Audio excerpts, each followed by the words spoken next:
अजीज दोस्तों, प्रोग्राम में स्वागत है। अजीज दोस्तों, इंग्लैंड में बड़ी तब्दीली आई है, मैं आपको उसकी तरफ ले जाता हूं। पहले थोड़ा चाइना का पोस्टमार्टम कर लें। चाइना ने 2 साल में 2800 टन गोल्ड खरीदा है, इंपोर्ट किया है। 2800 टन 2 साल में। दुनिया में one of the biggest producer of gold China है और बाहर से इतना मंगवाया जा रहा है।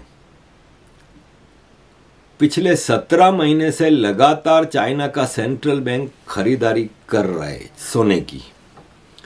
अजीज दोस्तों, पुराने ज़माने से आज तक सोना एक ऐसी कमोडिटी है गोल्ड, जो हमेशा से एक प्रेशियस कीमती मेटल के तौर पर माना जाता है और उसको एज ए वेल्थ रखा जाता है।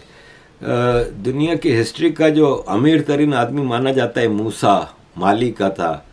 उसके पास इतना सोना था कि वो हज़ारों ऊँटों पे लाद के जाता था। वो जब हज करने गया था तो सोने के सिक्कों से कई ऊँट लेके गया था और रास्ते में जगह जगह उड़ा रहा था। अकॉर्डिंग टू विकिपीडिया, ये मूसा आज के हिसाब से उसके पास $400 बिलियन की दौलत थी। माली का रूलर था। तो सोना हमेशा से एक इम्पोर्टेंट चीज़ रही है और हालत जंग में ये होता है कि रुपए की यानी पैसों की जो नोट होते हैं उनकी वैल्यू नहीं रहती, बैंकों में पड़े हुए की भी वैल्यू नहीं रहती, वैल्यू रहती है सोने की। और दुनिया के जो स्ट्रॉन्गेस्ट कंट्री हैं वो सोने की खजाना भर के रखते हैं, क्योंकि ये सोना ही होता है जो कि सिक्का राइजुल वक्त होता है। सिक्का राइजुल वक्त उर्दू का लफ्ज़ है, यानी करेंसी जो कि मार्केट में चलती है हर दुनिया में, वो सोना है। तो चाइना खरीदारी कर रहा है, क्यों? इसका मतलब कहीं दुनिया में कुछ ना कुछ तो हो रहा है। और भारत का भी खजाना सोने से भरा पड़ा है। भारत का ये है कि दुनिया में जो पूरी दुनिया का सोना है ना, उसमें 11% भारत के हाउस होल्ड में है। और यही हाउस होल्ड और मंदिर के सोने हैं जो अट्रैक्ट करते थे इन्वेडर्स को राइट फ्रॉम बिगिनिंग। मोहम्मद बिन कासिम भी सोने के लिए आया था, लूटमार के लिए आया था। उसमें क्या होता था कि इंडिया के बिल्कुल वेस्ट में जो इंडिया का इलाका है, सोमनाथ, गुजरात, सिंध, ये सब दौलतमंद इलाके थे, तो यहीं से इन्वेजन होता था। तो सोना has always been an attractive market. अजीज़ दोस्तों, चलते चलते ये भी बता दूं कि बिगेस्ट इकोनॉमी 2024 की China 32 trillion, America 26 trillion, India 13 trillion, Japan 6 trillion, Germany 5 trillion, Russia 5 trillion. और दूसरी चीज़ भी बता दूं कि ग्रोथ इन जीडीपी 2003 से 2023 तक 10 साल में चाइना 966%, इंडिया 503%, इंडोनेशिया 455%, सऊदी अरब 395%। अजीज दोस्तों, ये जितनी भी दौलत की, प्रोग्रेस की, एजुकेशन की, डेवलपमेंट की लिस्टें हैं ना, इसमें पाकिस्तान दूर दूर तक नहीं होता। पाकिस्तान होता है तबाही की, टेररिस्ट की, बेगर्स की, भीख मांगने की, इन टाइप की चीज़ों की लिस्ट में पाकिस्तान टॉप पे रहता है। और चाइना, ज़ाहिर है इस वक्त चाइना के ऊपर दुनिया की नज़र है कि चाइना ने, देखें ये नक्शे में आपको जो लाल नज़र आ रहा है, ये एक्चुअली मंदारिन स्पीकिंग चाइना है। बाकी चाइनीज़ ऑक्यूपाइड मंचूरियन है, ऊपर राइट पे ग्रीन। ये पीला बीच में जो है ये मंगोलिया का पार्ट है जो इन्होंने कब्ज़ा किया हुआ है। फिर ईस्ट पे जो है हल्का ग्रीन, वो चाइनीज़ तिब्बत है, जो चाइनीज़ ऑक्यूपाइड तिब्बत है। Tibet has been always an independent state. और ईस्ट तुर्किस्तान ब्लू कलर का है, जिसको उगर कहते हैं, चाइना में उसको जिंगजियांग कहते हैं। इसके अलावा चाइना ने यूनान प्रोविंस है, ये रेड के नीचे आप देखें ग्रीन कलर का, वो भी कब्ज़ा किया हुआ है। इसके अलावा चाइना ने भारत का अक्साई चीन और लद्दाख का एक चाइनीज़ ऑक्यूपाइड लद्दाख भी कब्ज़ा किया हुआ है। ये चाइना की सारी कब्ज़ा की हुई ज़मीनें हैं जो कि सब चाइना से नाराज़ हैं, क्योंकि उनके ऊपर जुल्म होता है। अब जैसे कल मेरे बेटे से बात हो रही थी तो वो मुझे इसी तरह चीज़ें पूछ रहा था। उसने कहा पापा ये नॉर्दर्न आयरलैंड है जो यूनाइटेड किंगडम का हिस्सा है, वो ज़मीन भी इसकी आयरलैंड से मिलती है, पीपल भी सेम है, ज़बान भी उनकी आयरिश है, तो फिर वो इंग्लैंड का हिस्सा क्यों है? तो मैंने कहा कि देखो ऐसी दुनिया में कई जगहें हैं, अब अगर इन पे जुल्म नहीं हो रहा तो इनको इतना वांधा नहीं है।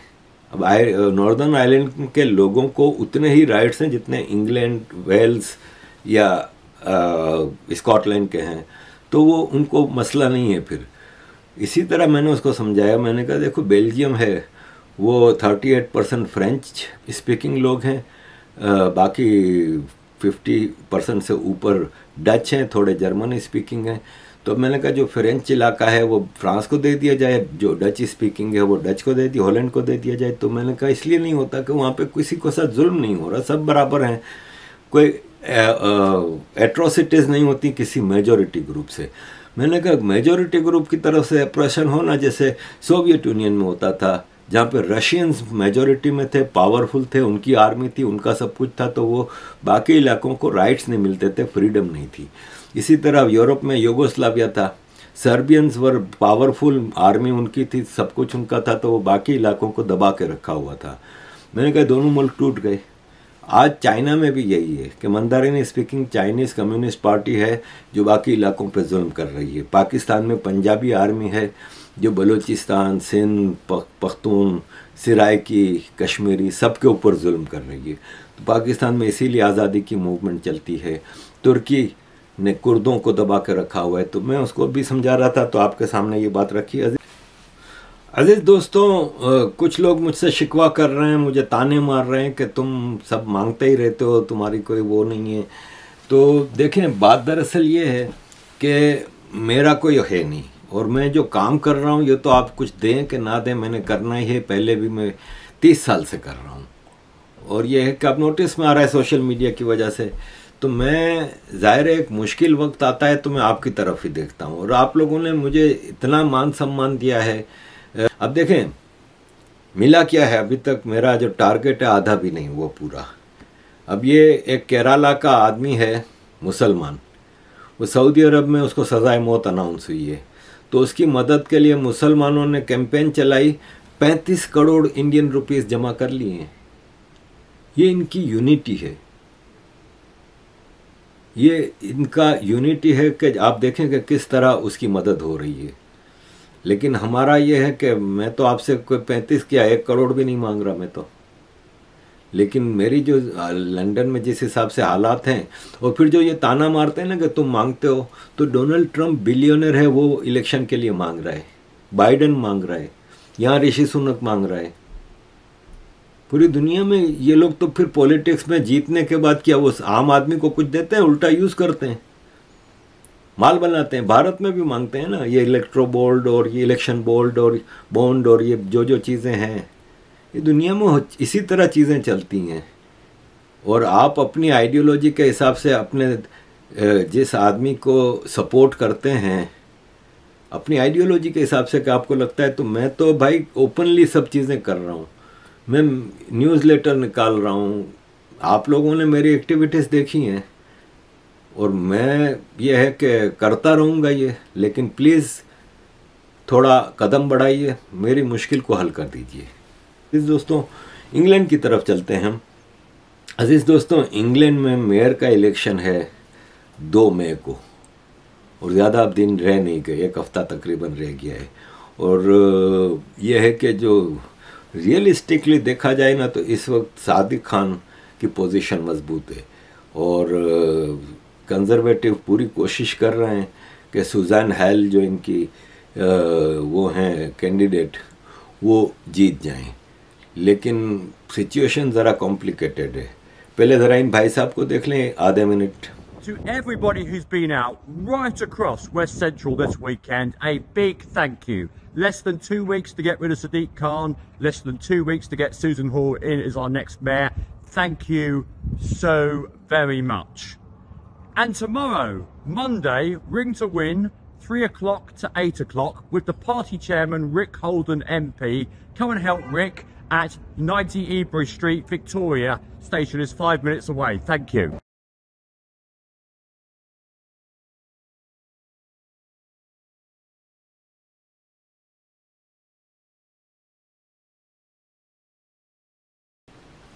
सिचुएशन इसलिए कॉम्प्लिकेटेड है कि एक तो ये कि लंदन में माइग्रेंट्स ज़्यादा है, मुसलमान बहुत ज़्यादा हैं, और हिंदू जो काफ़ी हैं वो यहाँ पे वो डिवाइडेड हैं। इसी तरह सिख वो भी ज़्यादातर मेजॉरिटी लेबर को सपोर्ट करते हैं। लेबर माइनॉरिटीज़ और वो पॉलिटिक्स खेल रही है जो इंडिया में भी चलती है। तो यहाँ पे मेजॉरिटी जो है ना वो गायब है लंदन से, और सिचुएशन ऐसी नज़र आ रही है कि एक तो सादिक खान को वोट ज़्यादा नज़र आ रहा है, दूसरा ये है कि जो कंजर्वेटिव वोट्स हैं वो डिवाइड हो रहे हैं। लिबरल डेमोक्रेटिक पार्टी का अपना कैंडिडेट मौजूद है, 12 कैंडिडेट हैं इस वक्त इलेक्शन में, जिसमें 7-8 हैं वो इंडिपेंडेंट हैं, 6-7, और उसमें भी 2 इंडियन हैं। तो ये सारा इंडिपेंडेंट का वोट इतना ज़्यादा नहीं होगा, आई अंडरस्टैंड, लेकिन वो कंजर्वेटिव का वोट कटेगा और इसका फ़ायदा पहुंचेगा सादिक खान को। और हमारे ऊपर एक मुसीबत, सादिक खान नामी मुसीबत लगता है कि आगे और 4 साल के लिए थोपी जाएगी। अजीज़ दोस्तों, इंग्लैंड के पार्लियामेंट में परसों एक बिल पेश किया गया।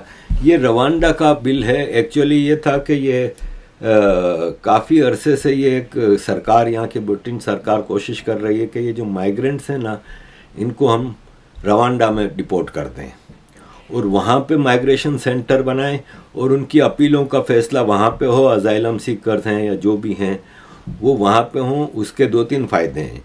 एक तो ये कि रवांडा में रहेंगे तो रवांडा में उनको सेंटर की हद तक रहेगा और उनको वो बदमाशी करने की इजाज़त नहीं होगी जो यहाँ पे कर रहे हैं, खुलेआम बदमाशी कर रहे हैं। दूसरा, यहाँ पे पाउंडों में खर्चा होता है तो वहाँ पे सस्ता पड़ेगा। तीसरा ये है कि यहाँ पे जो इलीगल माइग्रेंट्स आते हैं या जो माइग्रेंट्स आते हैं वो इलीगल एक्टिविटीज़ में, क्राइम में बहुत पड़ते हैं, वो बचत हो जाएगी। इसके अलावा यहाँ पे जो माइग्रेंट्स हैं वो ब्लैक में जॉब भी करते हैं, तो उससे लोकल लोगों को जॉब का मसला होता है। फिर ये जो माइग्रेंट्स हैं ये यहाँ की हेल्थ सर्विस और दूसरी जो कम्युनल सर्विसेज हैं जैसे कि ट्रांसपोर्ट है और दूसरी चीज़ें हैं, उस पर बोझ बनते हैं। तो ये सारी चीज़ों से बचने के लिए ये काफ़ी अरसे से कोशिश कर रहे थे, लेकिन लेबर और बाकी ओपोजिशन पार्टीज़ इसके ख़िलाफ़ चल रही थी। अब ऋषि सुनक ने हिम्मत जुटाई है और उन्होंने पार्लियामेंट में बिल पेश किया और बिल पार्लियामेंट में पास हो गया। तो अब यह है कि ऋषि सुनक ने फिर इस पास होने के बाद स्पीच की कि पहली फ़्लाइट रवांडा को 10 से 12 हफ्ते में रवाना हो जाएगी और रेगुलर रिदम के साथ ये मल्टीपल फ़्लाइटें चलेंगी और पूरा समर हम इसमें लगे रहेंगे ताकि ज़्यादा से ज़्यादा लोग जाएं। और उससे सबसे बड़ा फ़ायदा ये होगा कि जो किश्तियां भर भर के इंग्लैंड आ रही हैं उनको डिस्करेजमेंट होगी।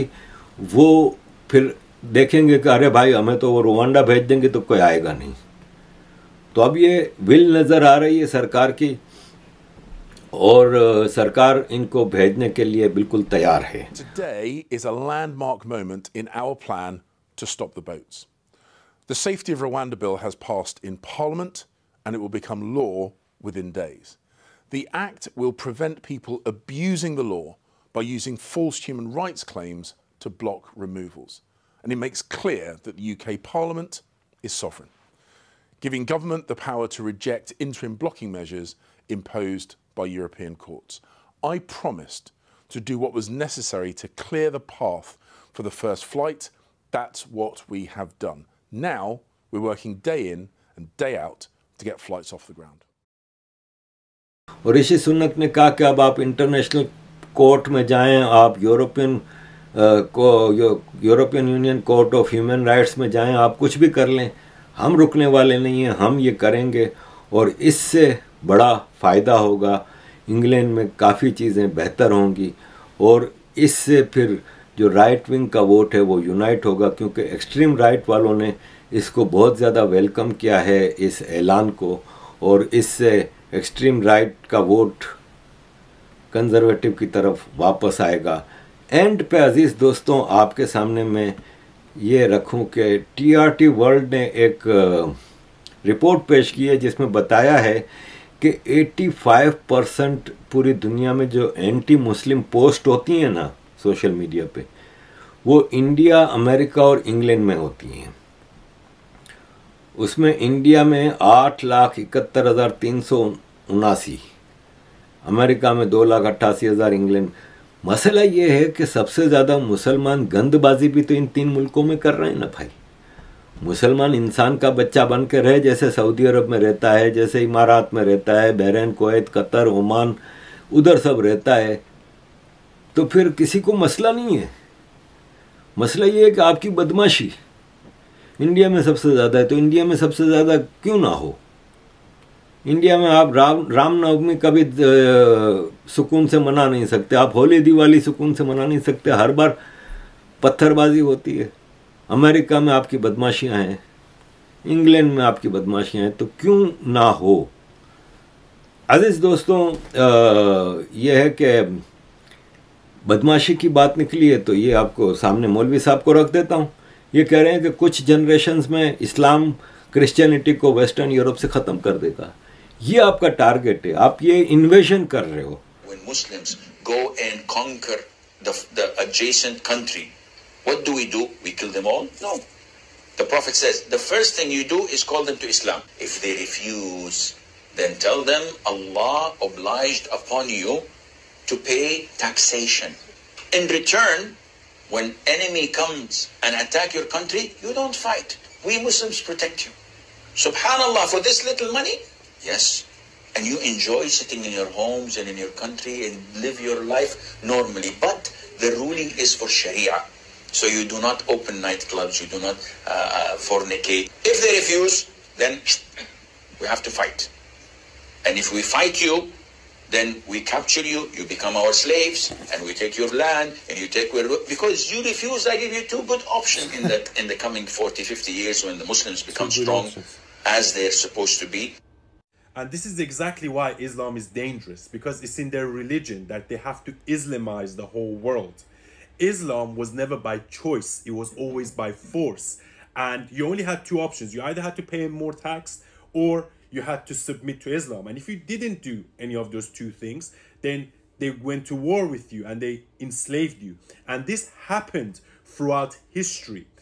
And this वैसा ही इन्वेजन जैसे तारिक बिन ज़ियाद ने यूरोप पे किया था, जैसे ओटोमन एम्पायर करती थी, जैसे बनु उमैया करती थी, इंडिया पे हमले करके इन्वेजन ही था ना, सब कन्वर्जन के लिए, सबको मुसलमान करने के लिए।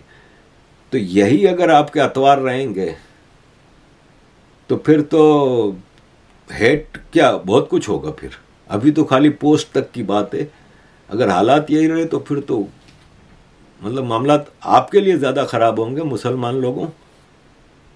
आप इसको लेबनान ना समझें कि लेबनान की मिसालें दी जाती हैं कि लेबनान एक ज़माने में क्रिश्चियन कंट्री था, मुस्लिम मेजॉरिटी हो गया।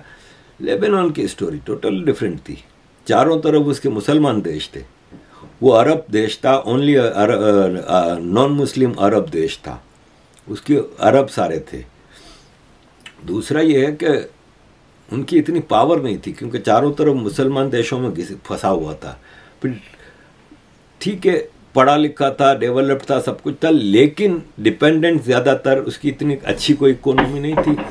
ये अरब जो पेट्रोल रिच अरब कंट्रीज़ हैं उन पे काफ़ी हद तक डिपेंडेंट था। यहाँ पे आर्मी जिस दिन आ गई ना, इंग्लैंड, फ्रांस, जर्मनी वगैरह में, उस दिन कचूमर निकाल देगी। अभी ज़रा आप रवांडा की फ़्लाइटें चलने दें, फिर पता चलेगा। अजीज दोस्तों, thank you very much for all your support. Kindly keep supporting.